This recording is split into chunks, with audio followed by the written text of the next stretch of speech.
Former Defense Secretary Chuck Hagel, thank you so much for speaking with us live here on France 24 on this Inauguration Day. I'm going to turn now to historian Caroline Willauer. And I want to go back to the inauguration ceremony, and in particular, the first minutes of a U.S. presidency feature the speech by the new president. In this case, do you think that Joe Biden, as the former Veep of Barack Obama, stepped out of 44's shadow? That's a great question. A theme that I saw in Biden's speech today that was also echoed by the poet laureate was how much history will judge us. We are in a really critical moment right now with the coronavirus pandemic, as well as the events of the last few weeks. As a DC resident, January 6th was very scary, and I just want to emphasize that.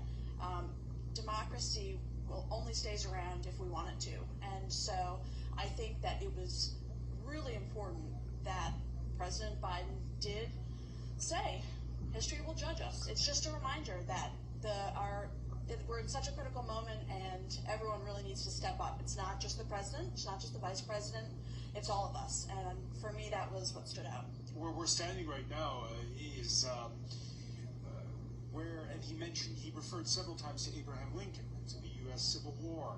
And let's not forget that when that Civil War began, the battlefields were a short horse ride away from where we're standing right now. And he talked about an uncivil war that's taking place in the United States. What do you think of those words? Well, you mentioned the Civil War. A lot of historians the last few weeks, as we have seen the troops come into Washington, D.C., and in particular the troops resting, the National Guard resting in the Capitol building itself, a lot of us were thinking about those lithographs from the Civil War when Abraham Lincoln decided, even though we were in a war, the Capitol building needed to continue. It was still under construction. It wasn't built yet, and the dome was not finished.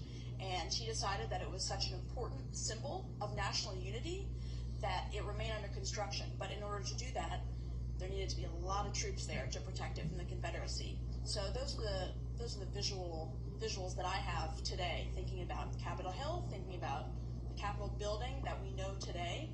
It's really the unity and the coming together that, unfortunately, is maybe going to require a little more security this year. But nonetheless, so far, has been peaceful, and it's an exciting moment for Americans. A little more security is quite the understatement. For those of you who've been asleep the last 3 days, there are now more U.S. troops in the D.C. area than there are in Afghanistan, Syria, and Iraq combined.